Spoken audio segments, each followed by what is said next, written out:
Hora H do Agro, com Kellen Severo. Oferecimento Ihara. Consórcio Massey Ferguson, a partir de R$ 1.470. Acesse cnmf.com.br. Olá, sejam muito bem-vindos ao Hora H do Agro, um programa onde discutimos e analisamos os temas que mais importam para o agronegócio brasileiro. Marco temporal das terras indígenas volta ao plenário do Supremo Tribunal Federal. E você vai ver que em Brasília, acampamento de indígenas na esplanada dos ministérios chama atenção. Eles pedem o fim do marco.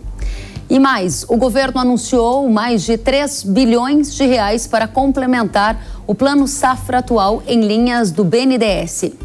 Na política, o relatório da reforma tributária é apresentado na Câmara. O material vai servir de base para a criação do texto final.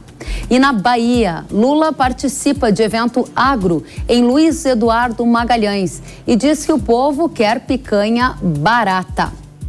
Rússia e China, elas se unem em patrulha aérea. Os destaques da geopolítica e os impactos no agro você vai ver nesta edição. Tem tudo isso e tem muito mais no Hora H do Agro, que já está no ar.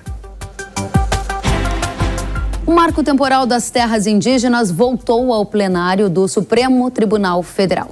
Os ministros devem decidir se a data da promulgação da Constituição vai servir como um marco no tempo para a demarcação de terras aos índios. Na prática, se o marco temporal for mantido, valerá a regra de que só pode ser demarcada como indígena uma terra em que esses povos ocupavam até 5 de outubro de 1988.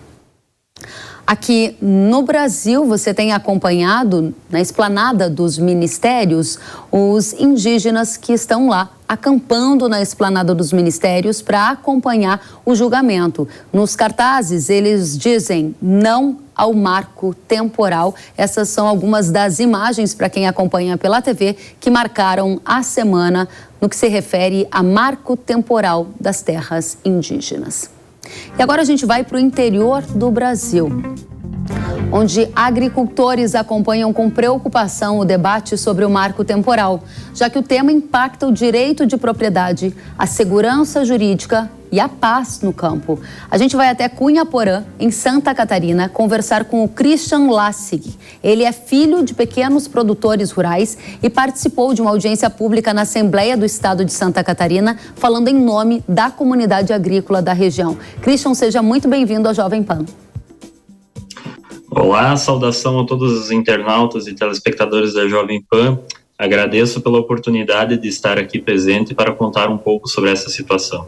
Christian, conta pra gente, há o risco de demarcação indígena se sobrepor à área de produção agrícola de vocês, onde vive a sua família e a família de muitos conhecidos seus? Posiciona a nossa audiência para que eles entendam o que vocês estão vivendo no momento. A área aqui em Cunhaporã e Saudades, ela está sendo pleiteada desde os anos 2000. Então, já são, agora no mês de junho, vão fazer 23 anos que estamos, né, nesse conflito, né. A nossa situação, ela já foi ganha em 2 instâncias. O nosso processo, ele é todo baseado em cima do marco temporal, né.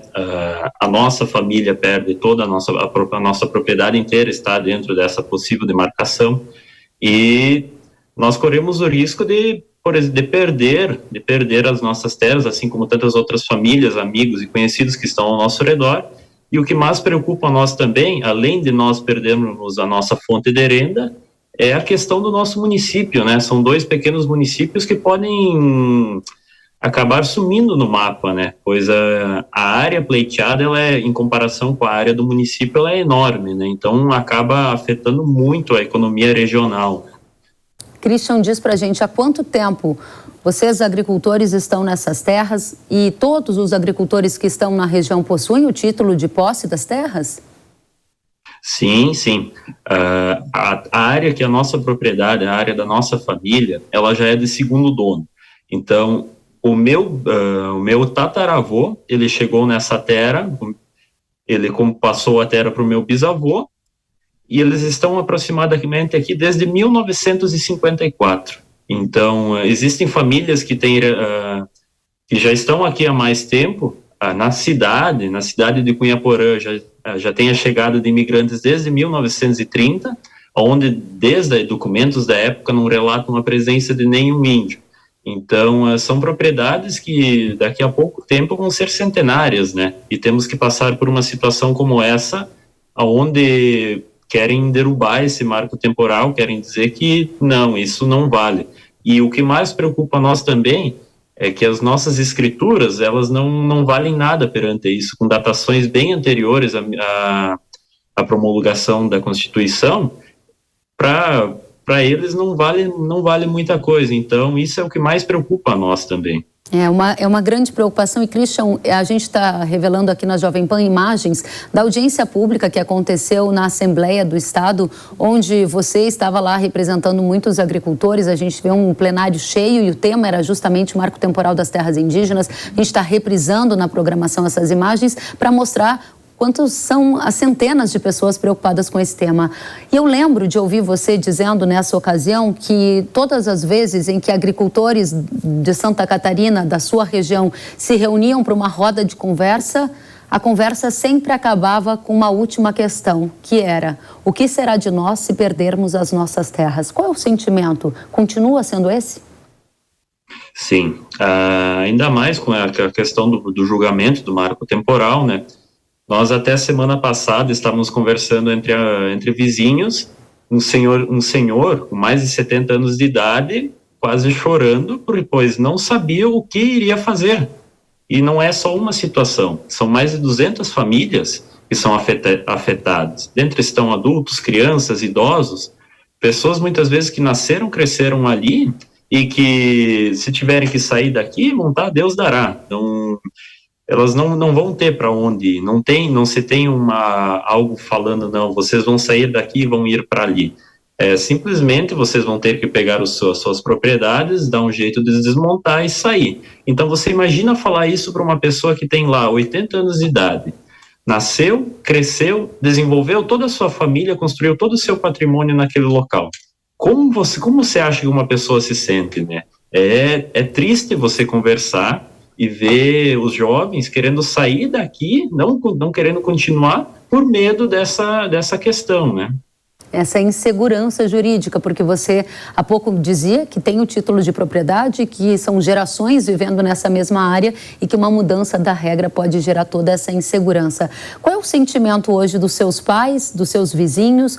O que eles sentem quando eles veem as notícias sobre marco temporal, quando eles veem várias manifestações sobre esse tema? Eles sentem que a população brasileira conhece a versão, por exemplo, de vocês, pequenos agricultores que estão com esse nível de preocupação por causa desse tema?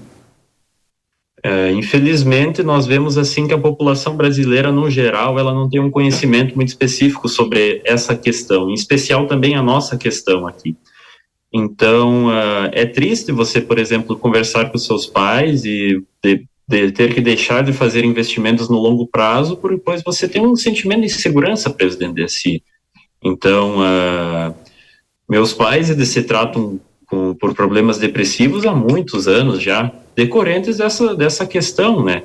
Então, eu agradeço novamente, pois essas reportagens, assim, elas são uma voz de nós para o Brasil, para nós tentarmos explicar um pouco da nossa realidade, pois é algo... Aqui nunca teve índio, então você fala assim para pessoas que deram suor, deram sangue para desbravar essas terras, que compraram honestamente, tiveram que abrir matas, enfim, para conseguir tirar o seu sustento, colocar uma propriedade funcionar, e agora, de uma hora para outra, querer tirar tudo isso, sem mais nem menos. Né? É uma situação assim que deixa muita gente com problemas de saúde psicológicos, né? É uma coisa muito triste, é muito, muito triste mesmo você sair, conversar com alguém, e poucos minutos a conversa já toma esse lado, né? Infelizmente.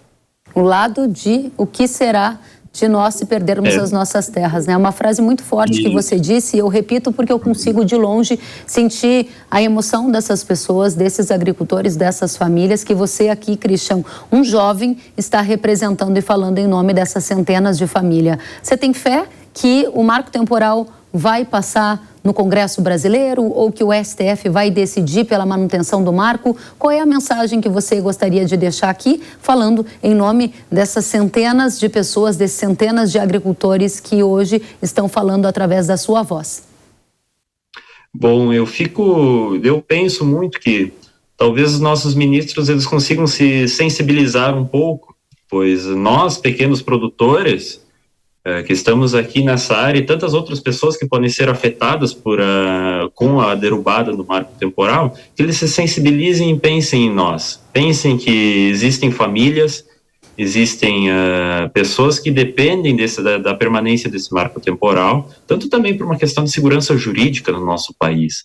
Mas nós estamos muito confiantes, esperamos que os nossos representantes eles tomem a decisão correta e deixem as coisas como estão, continuem com o marco temporal, pois assim nós poderemos continuar investindo, começar novamente a investir, né, para que nós conseguimos gerar desenvolvimento na nossa região e assim ter um país de prosperidade, né.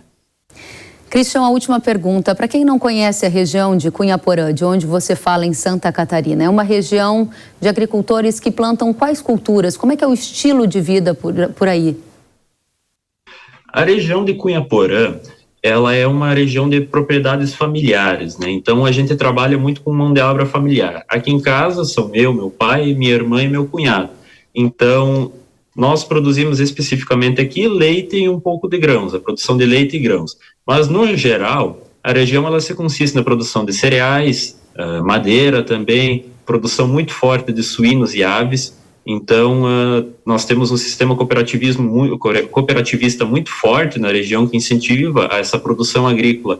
Nós aqui produzimos, o que nós conseguimos produzir, nós produzimos, né? Então, toda a questão de carnes, cereais, enfim, a questão industrial também está começando a se desenvolver muito forte na nossa região.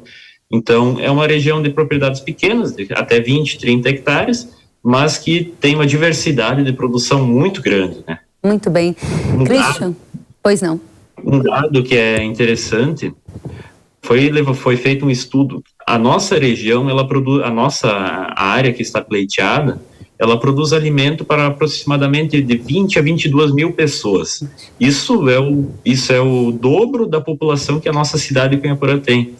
Então, a nossa região, essa área que está pleiteada, você vê o tamanho, a força da produção que é, a força de produção que nós temos, né? Christian, eu estou muito feliz de ter aqui a sua voz, a sua fala, e eu imagino que seus pais, quando assistirem essa entrevista, também vão se sentir bastante representados pelo filho, um jovem agricultor, filho de agricultores também, né, Christian? Representando aqui tantas pessoas que temem o fim do marco temporal e expressando o que é a realidade do Brasil, produtores rurais do sul de Santa Catarina, desejando que seja mantida a segurança jurídica no país. Obrigada pelas suas palavras, volte sempre, o espaço está aberto para vocês. Muito obrigado pela oportunidade, então, de eu apresentar um pouco, né? O tempo é curto, mas acredito que consegui transmitir uma boa mensagem. Agradeço novamente pelo espaço que foi concedido. Obrigada a você. Christian Lassig, filho de agricultores familiares lá de Santa Catarina, representando todos os agricultores do Brasil que estão num alto nível de preocupação com uma eventual revisão na decisão do marco temporal das terras indígenas aqui no Brasil. Agora a gente vai para Mato Grosso do Sul, estado que possui uma das maiores concentrações de comunidades indígenas do Brasil e estado que também se destaca como potência no agronegócio. A gente vai conversar com a Luana Ruiz, ela é advogada, ela é mestre em Direito Constitucional e ela atuou como representante de sindicatos rurais do estado e foi ouvida lá em 2021 pelo STF no caso do marco temporal, que volta agora a ser julgado pela Corte. Luana, seja muito bem-vinda à Hora H do Agro aqui na Jovem Pan News. Muito obrigada, é um prazer participar aqui da Jovem Pan, agradeço você, Kellen, agradeço toda a equipe aqui da Hora do Agro pela possibilidade de discutirmos essa questão tão sensível, não só para o meu estado, Mato Grosso do Sul, mas para todo o Brasil. Exatamente. Luana, há pouco a gente ouvia a emoção de um filho jovem de agricultores representando uma comunidade que teme perder as suas terras em função de uma eventual revisão do STF numa decisão já tomada por eles, né, da Constituição do Marco Temporal das Terras Indígenas. Minha pergunta direta a você é: por que o STF está revisando uma decisão que ele próprio já tomou quando adotou o Marco Temporal da Terra Indígena lá no julgamento do caso da terra indígena Raposa Serra do Sol, hein? Pois é, Kellen, eu ouvi o Christian lá de Santa Catarina, me identifiquei porque aqui no Mato Grosso do Sul, a minha família vem de Minas, chega no Mato Grosso do Sul na década de 30, o meu avô era peão de fazenda e adquiriu um pedaço de terra e ali regou a muito suor, plantou os sonhos que a questão indígena o impediu de colher os frutos. Então, me identifiquei muito com esse relato. Eu não consigo te responder. Eu não sei o que faz com que o Supremo Tribunal Federal agora, em 2023, se aproveita de uma ação possessória, porque começa com uma reintegração de posse lá no estado de Santa Catarina. Os indígenas invadiram uma área pertencente ao órgão ambiental estadual. Essa disputa começa com uma ação possessória para vir, em 2023, culminar no Supremo Tribunal Federal querendo revolver uma matéria, que é o marco temporal, proibição de ampliação, esbulho renitente, neste recurso extraordinário. Matéria esta que foi fixada desde lá de 2008, 2009, quando o mesmo Supremo decidiu o caso Raposa Serra do Sol. Nós temos marco temporal, proibição de ampliação, esbulho renitente sendo aplicado pelo nosso Poder Judiciário em todas as suas instâncias já há quase 15 anos. São dezenas de decisões proferidas no nosso país pautados no marco temporal.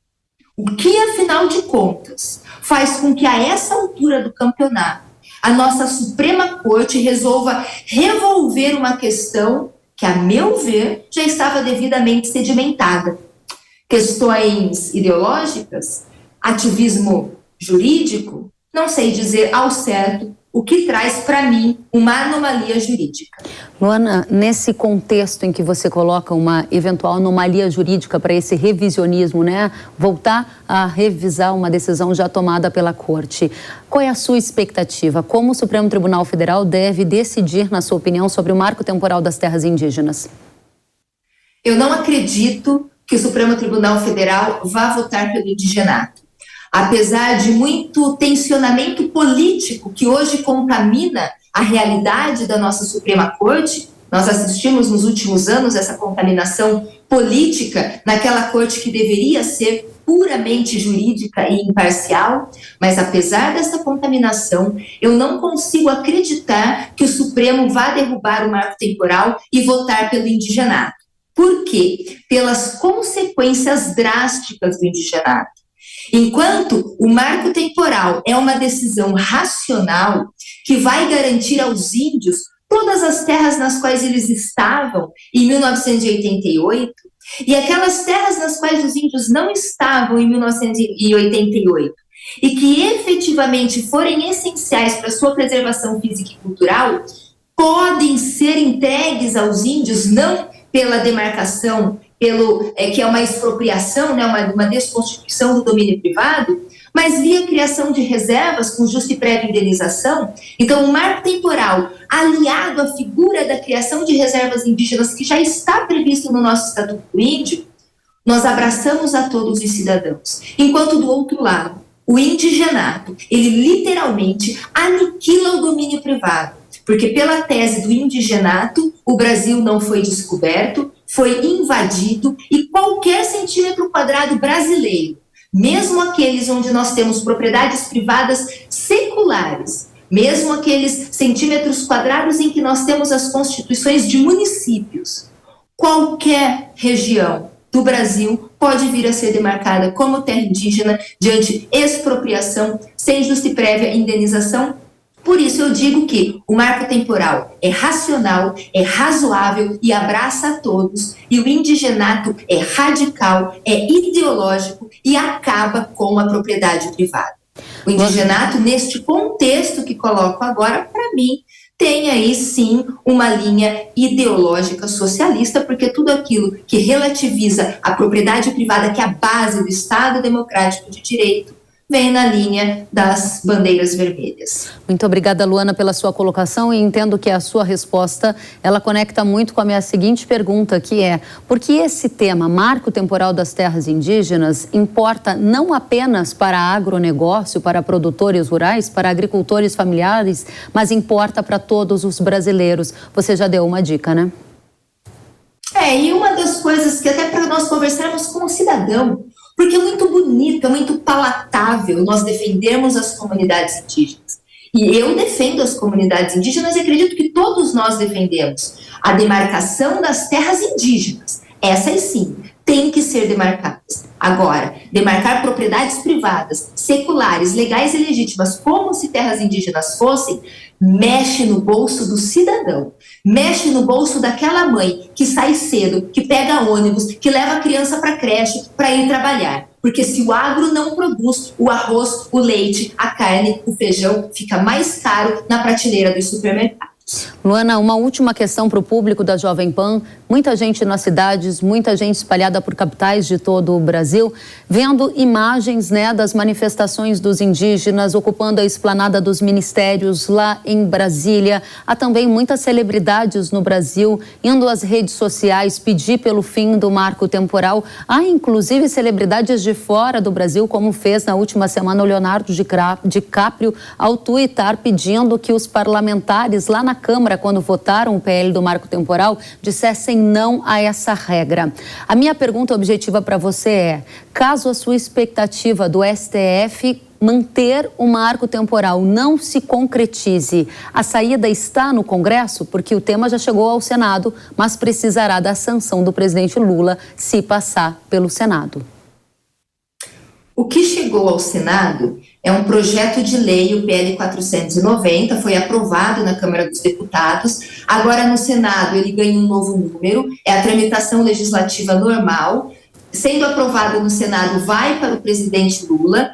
O presidente Lula, acredito que vete, ainda que pode ser que gostaria de sancionar, para nós termos estabilidade nas relações humanas no Brasil. Acredito que ele vete e volta, então, para a Câmara dos Deputados, que creio que derrubará o veto, e nós teremos, então, uma lei que define marco temporal. Mas é uma lei ordinária. O que acontece com todas as leis? Elas podem ter a sua constitucionalidade questionada. Nada impede que essa lei, em sendo aprovada, em se transformando em lei efetivamente, pela rede, pelo PSOL, pela PIB, pelas ONGs, pelo Conselho Indigenista Missionário, enfim, venham a ser questionadas em processo judicial, ação direta de inconstitucionalidade face ao Supremo Tribunal Federal. Ou seja, puxa e estica, morremos no colo do Supremo. Vamos esperar boas notícias. Luana Ruiz, advogada, mestre em Direito Constitucional, muito obrigada pela presença aqui no Hora H do Agro. Volte sempre, você é muito bem-vinda. Eu agradeço, um abraço a todos e na expectativa aí de que teremos segurança jurídica e estabilidade do Estado Democrático de Direito, porque o marco temporal atende sim as comunidades indígenas. Muito obrigada, Luana. Vai lembrar que o tema Marco Temporal das Terras Indígenas está em discussão também no Congresso Nacional. Na última semana, o projeto de lei que cria o marco foi aprovado na Câmara e agora já chegou ao Senado brasileiro. Vamos avaliar este tema, Marco Temporal das Terras Indígenas, junto ao Congresso Nacional, recebendo ele que é presidente da Frente Parlamentar da Agropecuária, o deputado Pedro Lupion.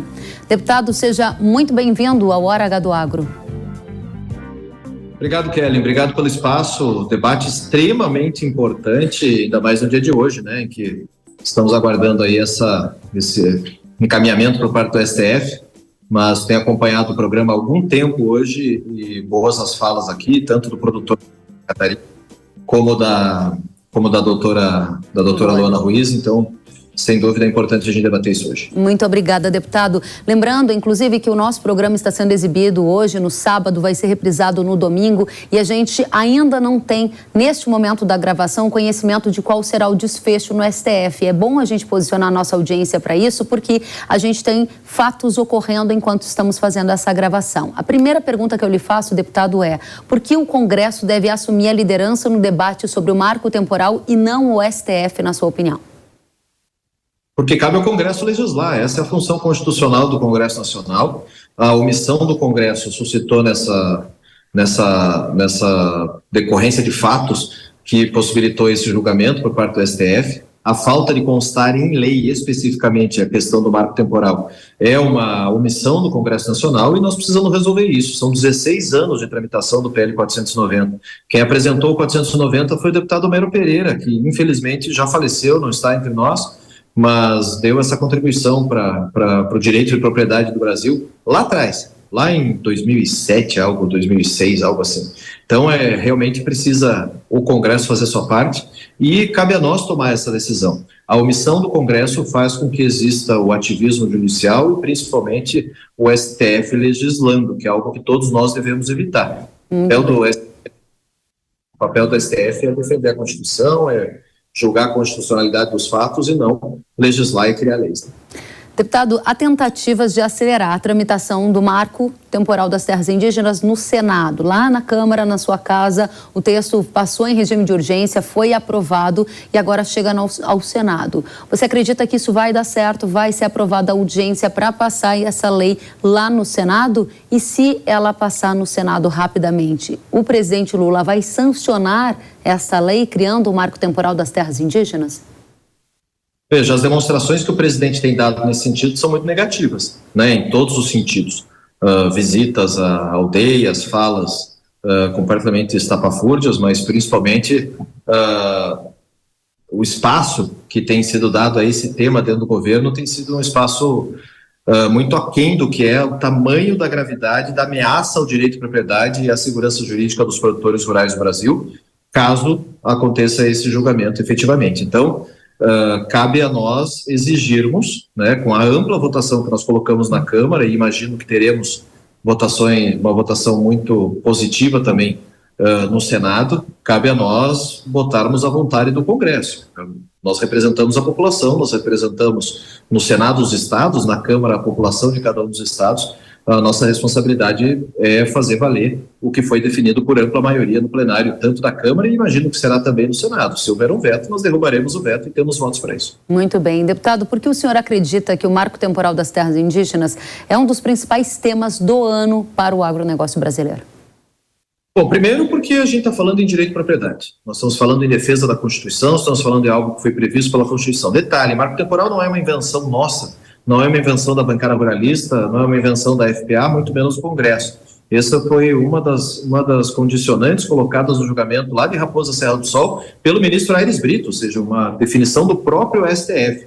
Nós precisamos fazê-la constar em lei para que a gente não tenha que ter essa discussão, para que a gente não tenha que ver um depoimento como do menino produtor lá de Santa Catarina, que falou há pouco contigo, e que mostrou a indignação, o desespero e a preocupação de áreas que já são centenárias, que estão com essas famílias, que são de proprietários rurais de fato, que são produtores, que têm áreas produtivas e que agora, 500 anos depois, querem vir efetivamente reivindicar essas áreas. E nós não estamos falando só de produção rural, Kelly, nós estamos falando de áreas urbanas. Existem diversos municípios no Brasil ameaçados caso caia o marco temporal. Aqui no meu estado, no Paraná, por exemplo, os municípios da região oeste extremamente preocupados, município de Guaíra, de Terra Roxa, Saudade do Iguaçu, aqui mais para a região norte, município de São Jerônimo da Serra, Santa Amélia, municípios que têm efetivamente algum tipo de presença indígena, mas que não houve a contestação das áreas e que agora poderia haver uma novidade solicitando essas demarcações.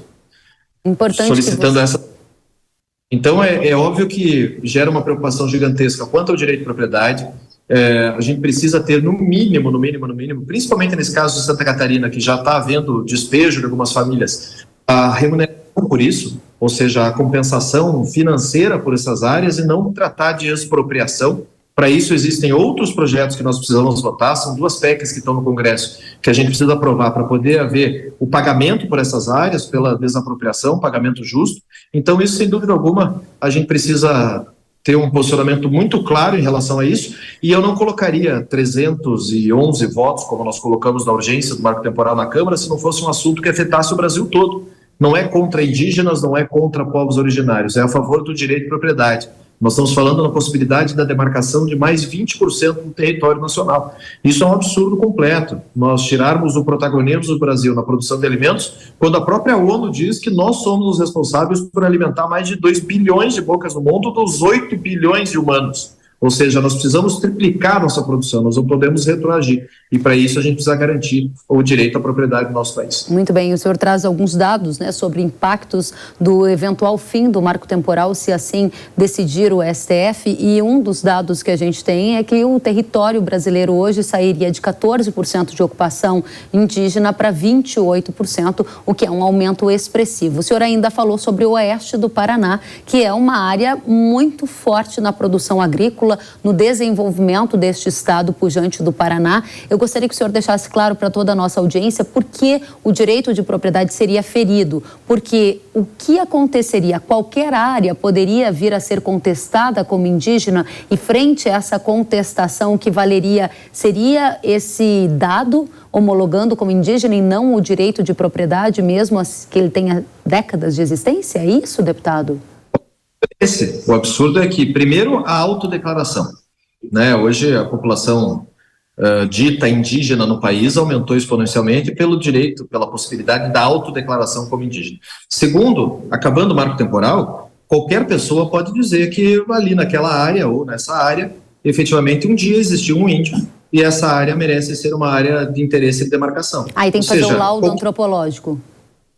Sem laudo antropológico, sem nada. Os laudos antropológicos, aliás, algo que tem que ser muito discutido, né? As demarcações feitas até hoje no país com laudos antropológicos feitos por ONGs diretamente ligadas a conselhos indigenistas e interesse próprio nessas demarcações, ou seja, já há uma insegurança jurídica gigantesca no que é feito, a demarcação que já é feita dentro da lei, buscando todos os parâmetros necessários. Se cair o marco temporal, é dizer, qualquer área, qualquer local pode dizer que algum tempo atrás houve um índio ali e solicitar essa área, ou seja, acaba o direito de propriedade, acaba a Constituição brasileira, está lá no artigo 5º, nosso direito de propriedade, a gente tem obrigação de defendê-lo e obrigação de garantir. Muito bem. Presidente da Frente Parlamentar da Agropecuária, uma das maiores bancadas do Congresso Nacional, deputado Pedro Lupion, muito obrigada pela presença no Hora H do Agro. O senhor é muito bem-vindo, volte mais vezes. Eu espero que a gente volte a tratar desse tema com muito melhores notícias para a nossa audiência. Obrigado, Kelly. Parabéns pelo teu trabalho, parabéns por esse programa que é tão importante para informar a população. E é óbvio que nós vivemos de narrativas e desafios constantes no nosso agro, mas temos apoios importantes, apoios da sociedade brasileira, apoios da população e o reconhecimento do Brasil todo que o nosso setor é o setor mais pujante da economia e que precisa sempre ser respeitado. Esse é o nosso grande pedido. Muito obrigada, deputado. Bom trabalho para o senhor. Volte sempre.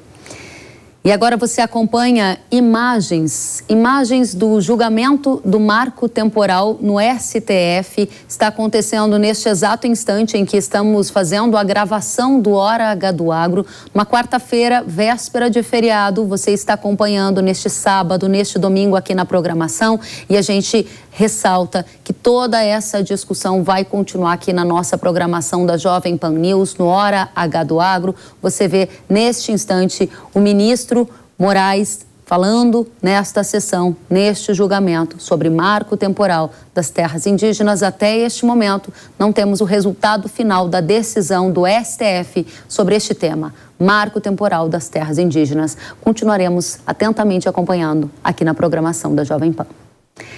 E agora a gente vai para um rápido intervalo e na volta você vai ver que o presidente da República, Lula, participou de um evento do agro na Bahia e disse que o povo quer comer picanha. Então vamos entender a tendência para os preços da carne bovina, tanto ao pecuarista quanto ao consumidor. Tem tudo isso e tem muito mais depois do intervalo. Eu espero você.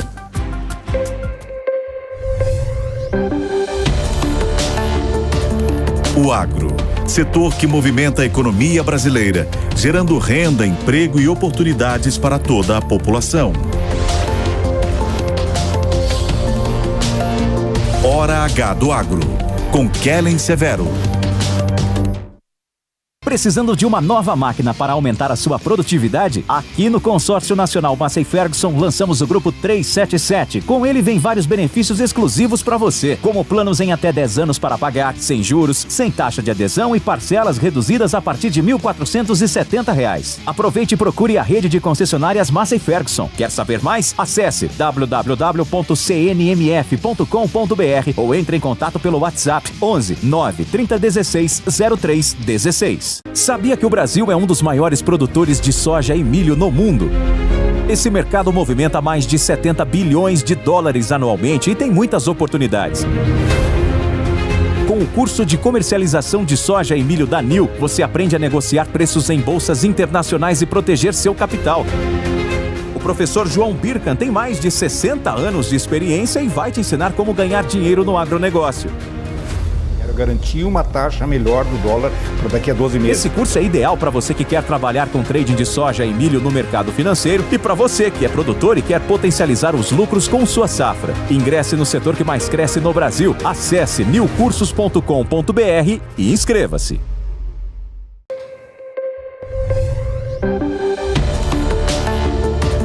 O agro, setor que movimenta a economia brasileira, gerando renda, emprego e oportunidades para toda a população. Hora H do Agro, com Kellen Severo. Estamos de volta com o Hora H do Agro aqui na programação da Jovem Pan News.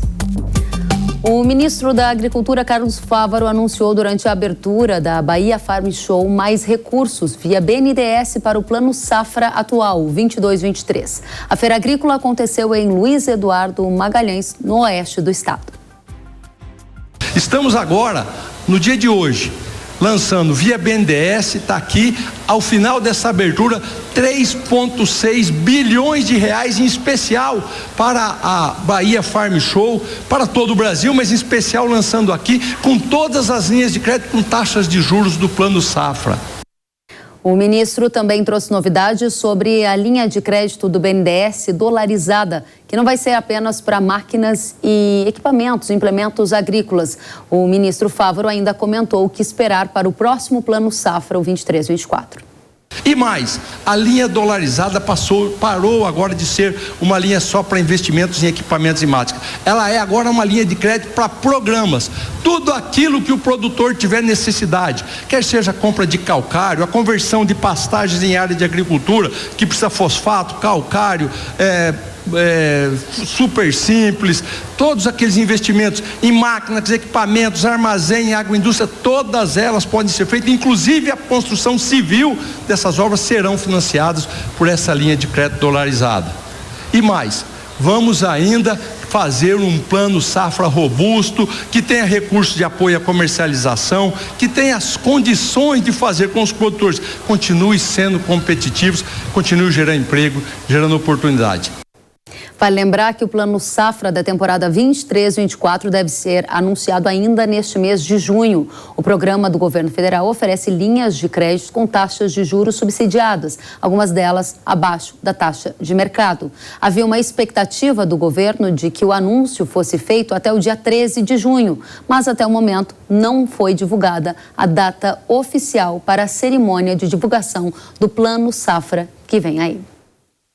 E o presidente da República, Lula, participou do evento Agro lá na Bahia. Ele disse que a população brasileira quer comer picanha e para os preços da carne caírem, o agro deve continuar produzindo. Vamos conferir. Essa semana mesmo, o Fávaro me liga.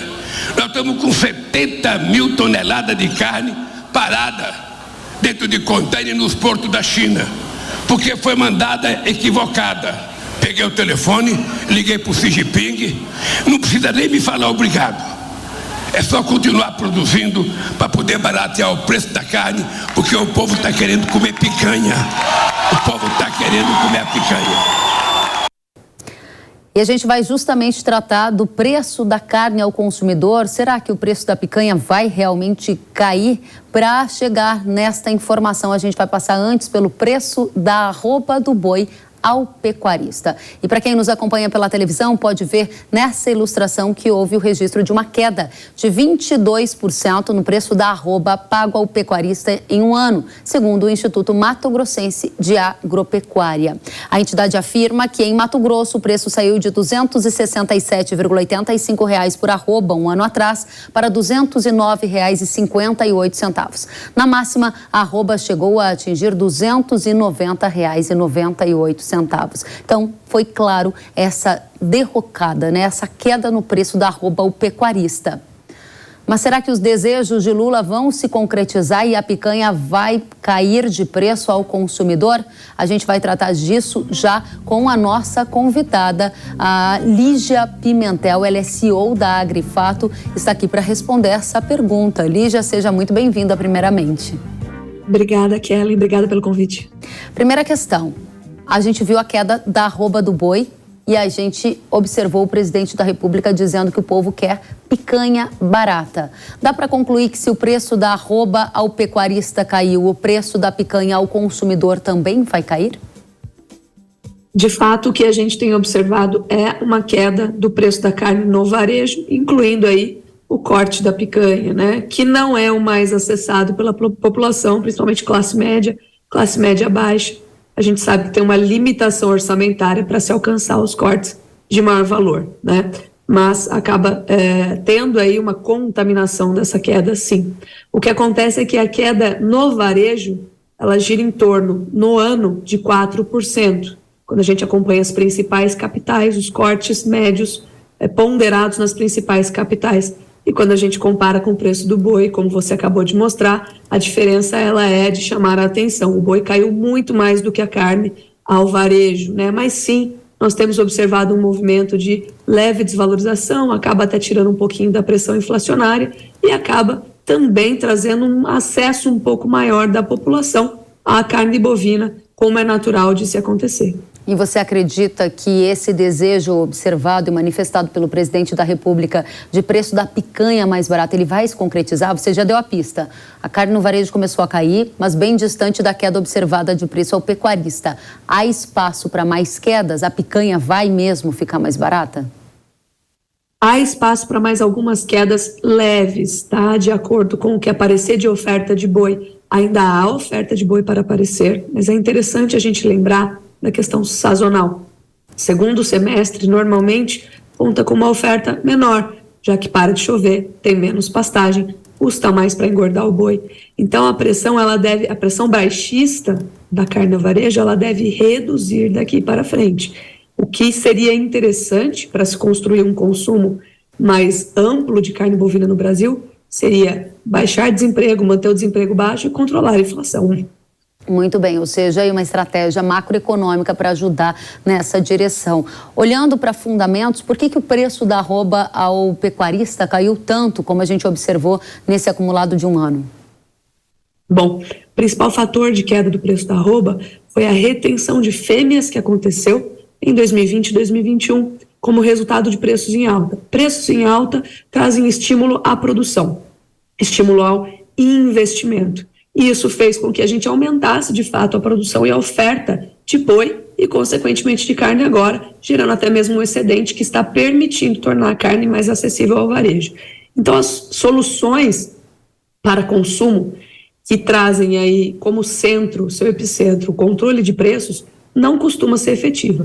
Costuma ser efetivo, sim, é o estímulo à produção, que foi o que aconteceu entre 2020 e 2021 e agora está sendo regulado pelo mercado, pelo aumento do investimento do pecuarista na atividade e aumento da oferta de carne, finalmente, ao consumidor. Muito bem. Qual é a tendência de preço ao pecuarista? Você já deu algumas pistas, mas muita gente que nos assiste tem perguntado quando que o preço da arroba do boi vai se recuperar, hein, Lígia? Tem algum sinal no front? Temos dois sinais, vamos falar, a gente tem um sinal de prazo médio, que eu vou estabelecer como sendo o segundo semestre do ano. Na verdade, seria um prazo curto, né? Não curtíssimo. E no segundo semestre, o que nós estamos observando é que o desânimo do produtor ele é tão amplo, ele é tão grande, né? A necessidade de fazer caixa através de liquidação e falta de disponibilidade de recursos para investimento no momento, ela é grande, fez com que os pecuaristas não colocassem animais no confinamento como no mesmo período do ano passado. Então, quando a gente observa a taxa de ocupação dos confinamentos médios no Brasil, ela está abaixo do que estava no mesmo período do ano passado. Isso pode levar a uma entre-safra um pouco mais firme, talvez recuperar os preços no mesmo nível do começo do ano. Se a gente pegar a Praça Balizadora de São Paulo, para dar como exemplo, talvez em torno de 290, por aí, é uma possibilidade, porque nós estamos vendo menos investimentos para suprir a entre-safra de animais, tá? Outro ponto importante é que no segundo semestre a gente costuma acelerar as exportações. O ritmo de exportações ele ganha força no segundo semestre via de regra. Pode ser que um ano ou outro isso fuja do normal, mas historicamente a gente tem uma aceleração no segundo semestre. Agora, quando a gente pensa em prazo um pouco mais longo, né, nós temos que notar que o que está acontecendo hoje, em termos de rentabilidade, essa queda forte do preço do boi, tem promovido o contrário do que nós vimos em 2021, foi a retenção das fêmeas para a produção. Hoje a gente vê a liquidação das fêmeas para uma tentativa de fazer caixa. Isso vai cobrar um preço produtivo novamente lá na frente. E nós visualizamos isso entre 2025 e 2026. Muito bem. Para fechar, a gente ouviu o Lula dizendo que ligou para Xi Jinping, presidente da China.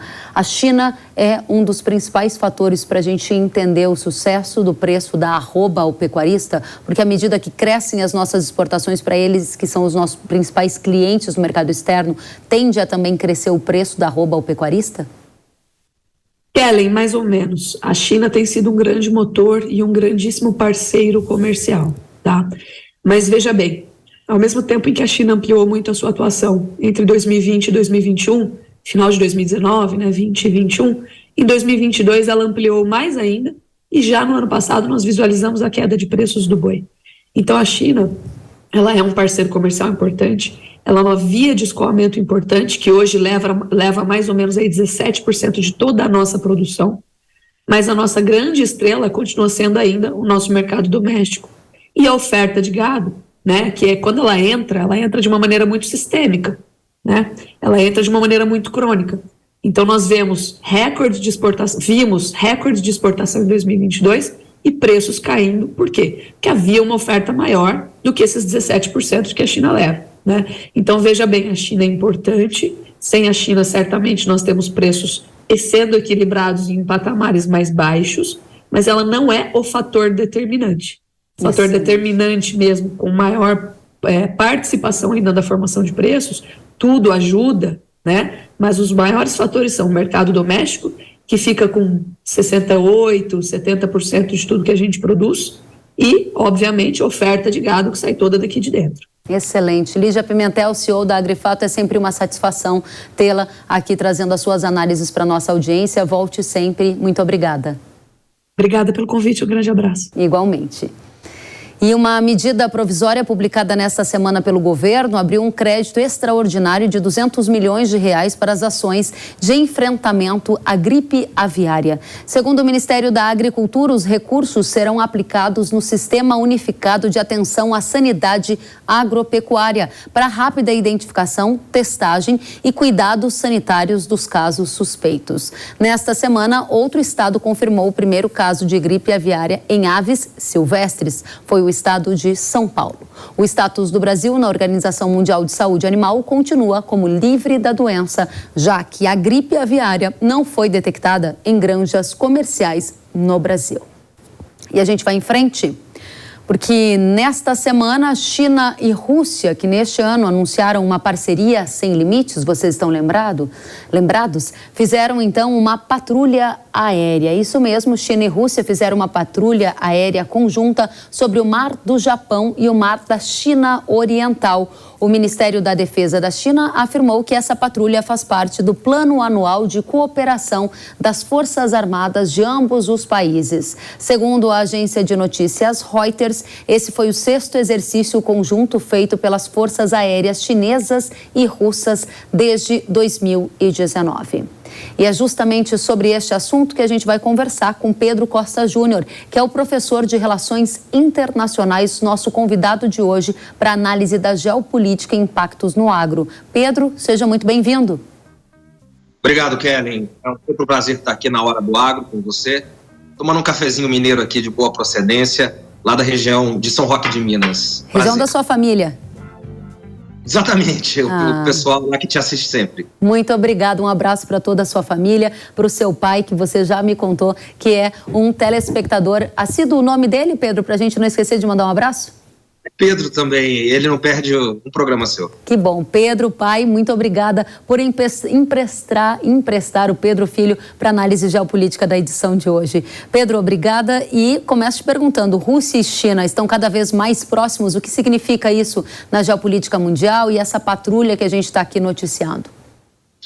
Perfeito, Kellen. Você colocou muito bem na sua introdução a questão da parceria estratégica entre China e Rússia. A questão é, Kellen, o mundo mudou.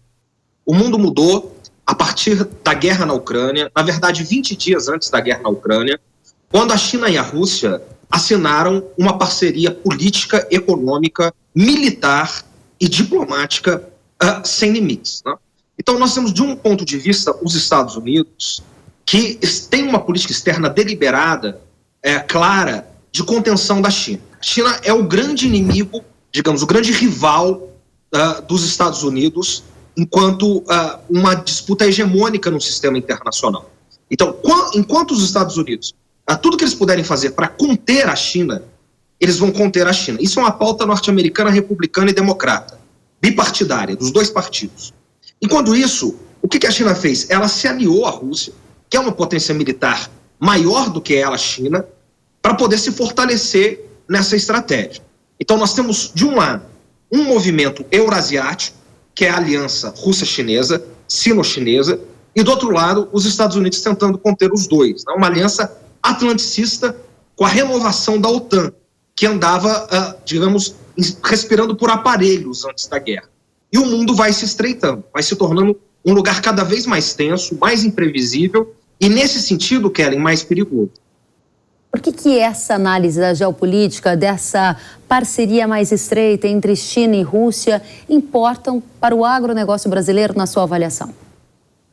Elas são fundamentais, Kelly, para a gente entender as deliberações geopolíticas, os caminhos geopolíticos e geoeconômicos que o sistema internacional vai tendo daqui para frente, né? Então, a clareza que nós temos que ter, do ponto de vista de todas as análises econômicas que vão sendo feitas, né? E aí o agro tem um papel central, no caso do Brasil, pelo peso que o agro tem no Brasil e pela força que tem no Brasil, é o seguinte: daqui para frente, né, de 2, 3 anos para frente, isso ficou mais claro, nós temos um mundo cada vez mais bipolar. De um lado, uma aliança atlanticista, liderada pelos Estados Unidos, que fecha junto com a Europa Ocidental e vai conquistando espaços aonde puder no restante do mundo. E do outro lado, uma aliança eurasiática, cuja principal parceira ou potência econômica é a China e a principal potência é a Rússia. Então, desse ponto de vista, há uma guerra que não tem previsão para acabar, que é uma guerra que acontece na Ucrânia, liderada pelos democratas dos Estados Unidos. Antes da eleição, essa guerra não vai terminar. Isso tem que ficar claro do ponto de vista dos investidores brasileiros, porque os democratas dependem dessa guerra para tentar se reeleger, e isso vai impactando diretamente na economia, porque nós temos as duas maiores economias do mundo, respectivamente Estados Unidos e China, disputando investimentos no mundo inteiro e com perspectivas diferentes para poder chegar na liderança do sistema internacional. Muito bem, antes da gente passar para outro tema, quero só fechar. Você disse que o mundo está caminhando para cada vez ficar mais bipolar. Isso significa que o Brasil, em algum lugar, vai precisar escolher entre uma dessas polaridades, ou ele consegue circular bem e transitar num campo de mais neutralidade? Excelente pergunta. O caminho mais inteligente que o Brasil tende a ter é não escolher um lado. Porque, veja bem, o Brasil o principal parceiro econômico do Brasil, desde 2008, 2009, é a China. Mas do ponto de vista político, né, e do ponto de vista de valores, de costumes, nós estamos muito atrelados aos Estados Unidos, ao mundo ocidental, ao mundo do Atlântico. Então, para que a gente possa conseguir, né, caminhar nesse mundo, é interessante fazer uma política de pêndulo, uma política internacional de pêndulo. Saber negociar não de acordo com os interesses dos Estados Unidos ou da China, mas de acordo com os nossos interesses. Por quê, Kellen? Porque o Brasil é um país com peso nas relações internacionais. O Brasil está entre os 5 maiores países do mundo, entre as 5 maiores populações do mundo. entre as 10 maiores economias do mundo. E o nosso agro alimenta o mundo. Então, nós temos peso para poder balancear de acordo com os nossos interesses nacionais. Muito bem, a gente já volta a conversar com você, professor. A gente vai trocar de assunto agora. A gente vai voltar a falar da guerra entre Rússia e Ucrânia, ainda dentro do aspecto geopolítico. A semana foi marcada por uma explosão que atingiu uma represa no sul da Ucrânia. A autoria do ataque não foi determinada, enquanto ucranianos e russos se acusam mutuamente. A usina hidrelétrica fica localizada na região de Kherson, na Ucrânia, e atualmente sob ocupação da Rússia. Um dos principais pontos de atenção é que a represa fornece água para resfriar a maior usina nuclear de Zaporizhzhia, a maior da Europa. A Agência Internacional de Energia Atômica informou que a central nuclear da Ucrânia não sofre riscos imediatos. Em outras ocasiões, o ministro das Relações Exteriores da Ucrânia já afirmou que problemas nessa usina nuclear provocariam impactos 10 vezes piores do que de Chernobyl. Professor, as tensões estão aumentando? Qual o termômetro da guerra entre Rússia e Ucrânia neste momento? Olha, Kelly, eu lembro da última participação nossa, né? Exatamente vai se descrevendo o quadro que a gente diagnosticava aqui. É uma guerra de caráter permanente, que não tende a ser cessada no curto prazo, pelo contrário, ela vai continuando, e nisso as tensões, imagens como essa, as tensões, elas tendem a aumentar. Elas tendem a aumentar porque essa guerra, Kelly, envolve as duas maiores potências militares, inclusive nucleares do mundo, que é Estados Unidos e Rússia. Porque a guerra acontece na Ucrânia, mas ela é uma guerra por procuração. De um lado, nós temos os Estados Unidos mandando armamentos de ponta, armamentos pesados, que no começo da guerra Biden disse que jamais mandaria para a Ucrânia, porque isso implicaria numa terceira guerra mundial, e a Rússia, que não pode sair perdedora dessa guerra. Se a Rússia sair perdedora dessa guerra, isso vai custar à Rússia, digamos, um preço indelével na sua história. Então, a guerra vai tendendo. E por fim, né, um ponto importante, é que dentro dos Estados Unidos a guerra custa caro, ela vai custando cada vez mais caro. Os republicanos, nós temos eleições nos Estados Unidos em breve, como o Donald Trump, mas não só o Trump, Mike Pence, que foi seu vice-presidente, e anunciou candidatura hoje, Kelly, como Ronald DeSantis, o governador da Flórida, eles são críticos da guerra. Inclusive, digamos, segmentos do Partido Democrata, como Robert Kennedy Jr., que é sobrinho do Kennedy e ele é candidato contra o Biden na chapa dos democratas, é um pré-candidato, são críticos da guerra. Então, cada vez mais críticos da guerra vão estreitando contra o eixo Biden. Mas Biden está comprometido com a guerra. Enquanto não vier as eleições, a guerra vai continuar, o quadro é esse e vai ser cada vez mais tenso. Muito bem. Professor Pedro Costa Júnior, professor de Relações Internacionais, agradeço pela sua presença. Volte muito mais vezes para a gente continuar aqui muito atualizado sobre a geopolítica, porque importa demais para o agro, que é um dos setores mais internacionalizados da economia brasileira. Um prazer recebê-lo. Prazer é tudo meu, Kelly. Um abraço a todo o público qualificado nosso. Muito obrigada a você também. E o relator da reforma tributária na Câmara dos Deputados, Aguinaldo Ribeiro, apresentou nesta semana o relatório do grupo de trabalho sobre o tema. Esse relatório, que possui as diretrizes da reforma tributária, é uma espécie de prévia do texto que deve ser apresentado ainda neste mês. O presidente da Câmara dos Deputados, Arthur Lira, disse que vai pautar a reforma tributária ainda neste semestre, antes do recesso parlamentar. Ele também afirmou que pediu ajuda ao presidente Lula para que o tema avance. Vamos conferir. O presidente deu e está ciente que é necessário que nós façamos a reforma tributária, e o nosso compromisso é de pautar essa reforma ainda antes do recesso desse semestre. Nosso interesse, eu comuniquei hoje ao presidente, portanto, pedi dele toda a ajuda possível de governo. Todo governo sabe que tem que dar sua contribuição, principalmente num tema onde o Ministério da Economia vai ser muito solicitado para sentar à mesa e fazer acordos em tramitação, tanto com a parte federativa do Brasil quanto da iniciativa privada, que é quem gera essa quantidade absurda de empregos e renda para o país. Muito bem, e o coordenador do Núcleo Econômico da Confederação da Agricultura e Pecuária do Brasil, Renato Conchon, analisou o texto e os impactos ao agro até este momento. Vamos conferir. Para a atividade agropecuária especificamente, algumas propostas apresentadas nessa semana pelos pelos deputados estão em linha do que o setor agropecuário vem apresentando, entretanto de uma maneira um pouco mais tímida. Nem todas as premissas foram acatadas integralmente pelo GT. Por exemplo, o Instituto Pensar Agro defendia que havia necessidade de uma tributação diferenciada para todo o agronegócio.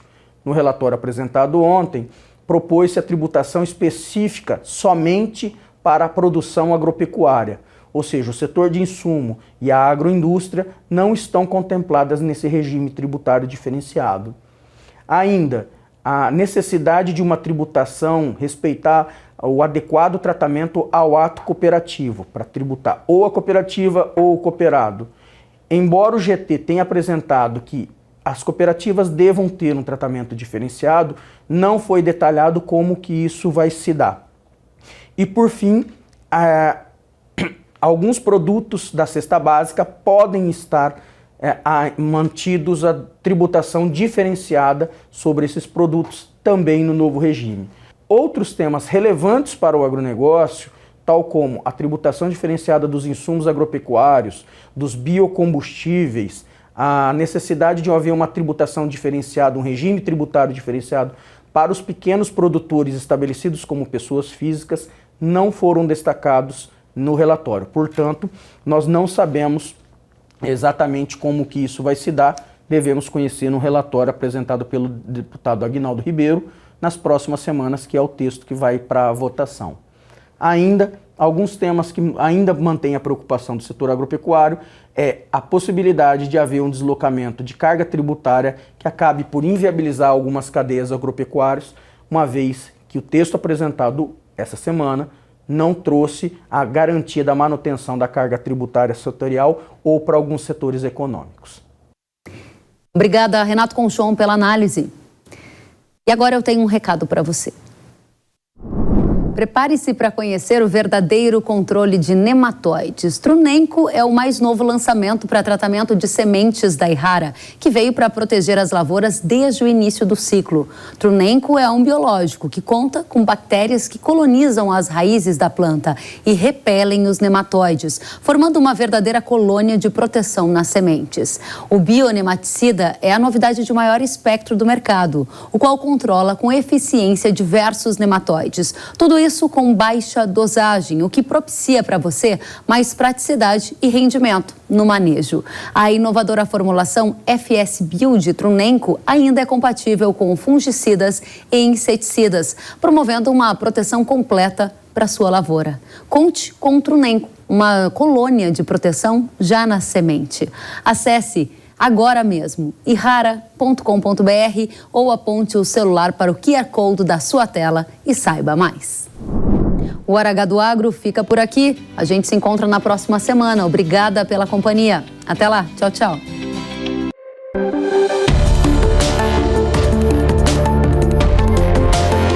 Hora H do Agro, com Kellen Severo. Oferecimento Yara. Consórcio Massey Ferguson, a partir de R$ 1.470. Acesse cnmf.com.br. Realização Jovem Pan News.